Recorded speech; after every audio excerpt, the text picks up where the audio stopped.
Welcome to Raising Awe-Seekers, How the Science of Wonder Helps Our Kids Thrive.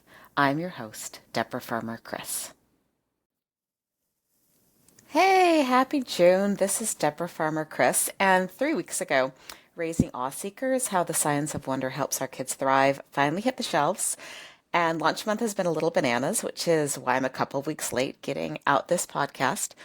And so I want to go back because when people ask about the book's origins, I usually start in 2021 when I wrote an article for the Washington Post about kids in awe. But there are few real starting lines in life, so I'm just going to take this timeline a little further back. And we're going to start in 1977. And this is a year that my mom gives birth twice, once to me and then once to her first book. It was a novel based on her experiences as a young missionary in France. And it's a book that she wrote while raising 4 children under the age of 8. I was the fifth.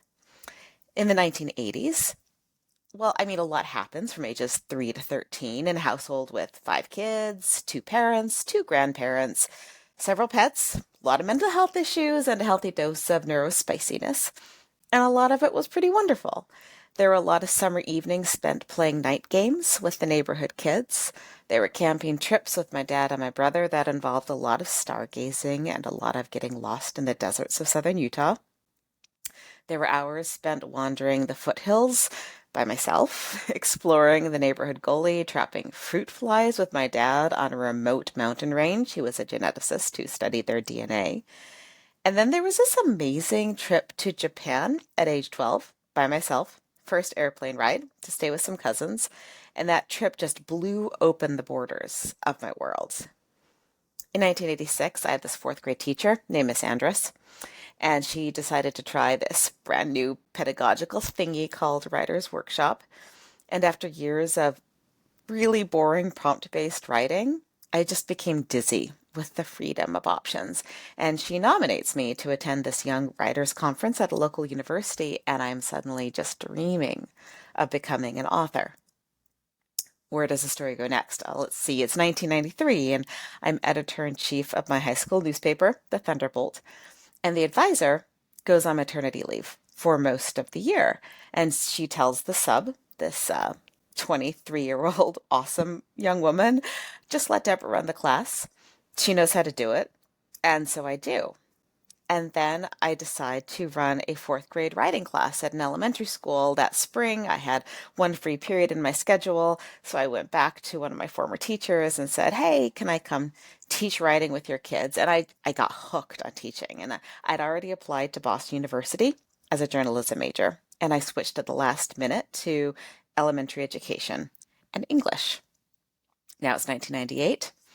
I've graduated from college and I have my first classroom. It's seventh grade humanities. And I run Writer's Workshop and I write alongside my students. And it's just all such a rush. Child and adolescent development has become my lifelong passion project. It's still, even now, it's just my favorite thing.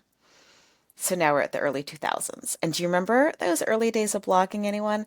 So I helped start a group blog that's still going strong without me. I start my own blog about children's literature. That one is long gone. I write poetry. I teach fourth grade. Then I teach middle school. Then I teach high school English. I marry a fellow teacher. I have a brief stint as a school administrator. And that's where I discover that I really love helping parents help their kids. And I want to get better at that part.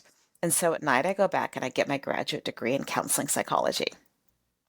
2011, my first child is born. So I take a break from full-time teaching.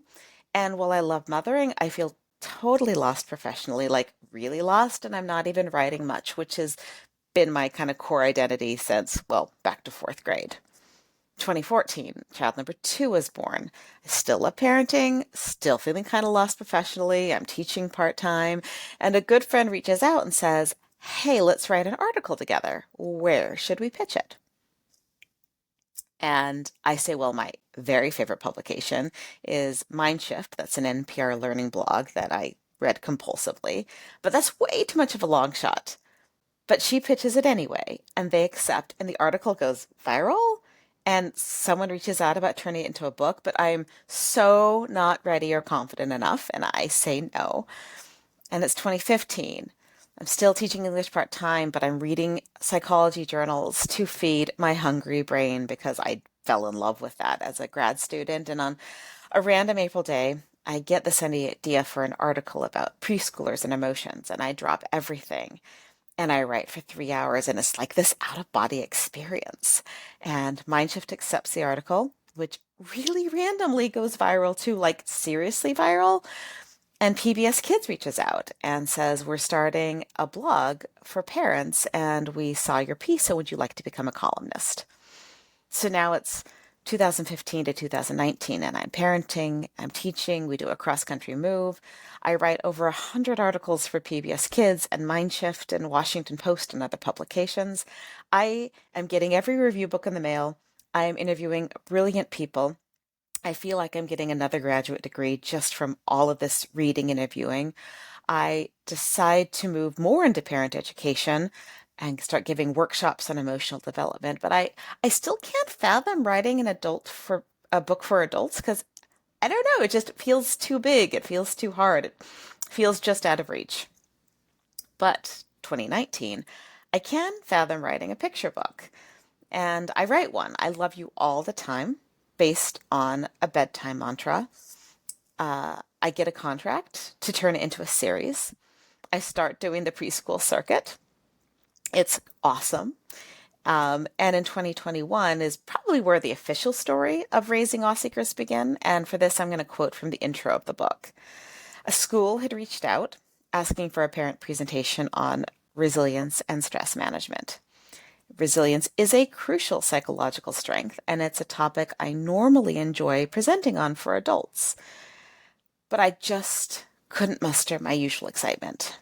For a year and a half since the start of the global pandemic, it seems like all of my articles and workshops have been focused on how to help kids and adults navigate these unprecedented times. And I was tired, and other parents I knew were too. And I just stared at the school invitation and I froze up. And I thought, I don't want to talk about stress and resilience. I'm resilienced out. I want to talk about hope, but what would that actually look like? That same week, I was finishing edits on my picture book, You Wonder All the Time, which celebrates young children's innate curiosity. It's a book all about questions my children asked when they were young. And somehow I stumble upon this 45-page white paper summarizing 2 decades of research. It's called The Science of Awe from the Greater Good Science Center at the University of California, Berkeley. And much of this research comes from the center's founding director, Dr. Keltner. I sit at my computer, I'm reading the research on awe for the first time, and I get goosebumps. And I remember how the light filtered in the office window as I read, actually right here. This is where I was sitting. My brain word, it was connecting these findings to my decades of study and practical experience with child development research. And I laughed and I scribbled notes and I texted the paper to a half dozen colleagues and friends. I was totally awestruck. And over the next several weeks, I devoured every single article and academic paper I could find on the benefits of awe and wonder. I called Dr. Keltner to interview him for a Washington Post article about how parents can help their children experience this emotion more. And in the days that followed the article's publication, I watched the response from readers, and it really seemed to be resonating with everyone. So in 2023, I signed a contract to write this book, and it felt exhilarating and terrifying because there was this big piece of me that still couldn't quite believe I could do it. But deadlines are deadlines, and deadlines I understood from my years and years of journalism. So I made dozens and dozens of deadlines and I checked them off one by one until 2025. Here we are, and here my book is in the world. And I've just been so humbled and grateful to see the reception so far of Raising Awe Seekers, how the science of wonder helps our kids thrive. I am just as passionate about this book as I was in 2021. I'm still as passionate about awe and wonder as I was back as a kid who loved stargazing and wandering through gullies, even though I didn't have a word to describe what the feeling was. And so I would love it if you took a look. I would love it if you shared. You can find it anywhere books are sold. And I promise to be a little more regular about this podcast now that we're through the rush of this first month of launch. So thank you so much. Do something today that feeds your soul, that gives you goosebumps. I'm Deborah Farmer Chris for Raising Awe Seekers.